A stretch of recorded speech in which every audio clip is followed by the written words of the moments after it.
ಗ್ರಾಮದ ಸರ್ಕಾರಿ ಹಿರಿಯ ಪ್ರಾಥಮಿಕ ಮತ್ತು ಪ್ರೌಢಶಾಲೆಯಲ್ಲಿ ಪೋಕ್ಸೋ, ಬಾಲ್ಯ ವಿವಾಹ ಮತ್ತು ಬಾಲಕಾರ್ಮಿಕ ನಿಷೇಧ ಕಾಯ್ದೆಗಳ ಬಗ್ಗೆ ಅರಿವು ಕಾರ್ಯಕ್ರಮ ಹಮ್ಮಿಕೊಳ್ಳಲಾಗಿತ್ತು. ಸದರಿ ಕಾರ್ಯಕ್ರಮವನ್ನು ಶಾಲಾ ಮಕ್ಕಳಿಂದ ನಾಡಗೀತೆ ಹಾಡುವುದರೊಂದಿಗೆ ಪ್ರಾರಂಭವನ್ನು ಮಾಡಲಾಗಿದ್ದು, ಮುಖ್ಯ ಅತಿಥಿಗಳಾಗಿ ಖ್ಯಾತ ವಕೀಲರಾದ ಅರುಣ್ ಮೇಲ್ಗಡೆ, ಶಿವಾಜಿ ಸನದಿ, ಲಿಂಗರಾಜ್ ಪೂಜಾರಿ, ಪುರಂದರ ಕಾಂಬ್ಳೆ ಭಾಗಿಯಾಗಿದ್ದು, ಅರುಣ್ ಮೇಲ್ಗಡೆ ವಕೀಲರು ಪೋಕ್ಸೋ ಕಾಯ್ದೆ ಬಗ್ಗೆ ಮಕ್ಕಳಿಗೆ ತಿಳುವಳಿಕೆ ಹೇಳಿದ್ದಾರೆ.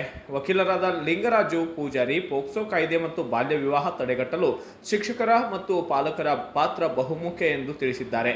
ಕಾರ್ಯಕ್ರಮದ ಅಧ್ಯಕ್ಷತೆ ಶಾಲೆಯ ಎಸ್ಡಿಎಂಸಿ ಅಧ್ಯಕ್ಷರಾದಂತಹ ಬೀರಪ್ಪ ಪೂಜಾರಿ ವಹಿಸಿದ್ದು, ಅತಿಥಿಗಳಾಗಿ ವಕೀಲರಾದ ಶಿವಾಜಿ ಸನದಿ, ಪುರಂದರ ಕಾಂಬ್ಳೆ ಉಪಸ್ಥಿತರಿದ್ದು, ಮುಖ್ಯೋಪಾಧ್ಯಾಯರಾದಂತಹ ಲಾಗಮನ್ನ ಹಳ್ಯಾಳ್, ಶಿಕ್ಷಕರಾದ ವೈಶಾಲಿ ಪಾಟೀಲ್, ಭಾರತಿ ಮತ್ತು ದಂಗೆ ಸಿದ್ದು ನಡುವಿನ ಮನಿ, ಪ್ರಕಾಶ್ ಪಾಟೀಲ್ ಮತ್ತು ರಾಜು ನಡುವಿನ ಮನಿ, ಗ್ರಾಮದ ಅಂಗನವಾಡಿ ಕಾರ್ಯಕರ್ತರು ಹಾಜರಿದ್ದು, ಶಾಲಾ ಮಕ್ಕಳು, ಪಾಲಕರು ಭಾಗಿಯಾಗಿದ್ದು, ಸಿದ್ದು ನಡುವಿನ ಮನಿ ಸ್ವಾಗತವನ್ನು ಕೋರಿದರೆ ನಿರೂಪಣೆಯನ್ನ ಭಾರತೀಯವರು ಮಾಡಿದ್ದು, ವಂದನಾರ್ಪಣೆಯನ್ನ ದಂಗೆಯವರು ಸಲ್ಲಿಸಿದ್ದು, ಸದರಿ ಕಾರ್ಯಕ್ರಮ ಯಶಸ್ವಿಯಾಗಿ ನೆರವೇರಿದೆ.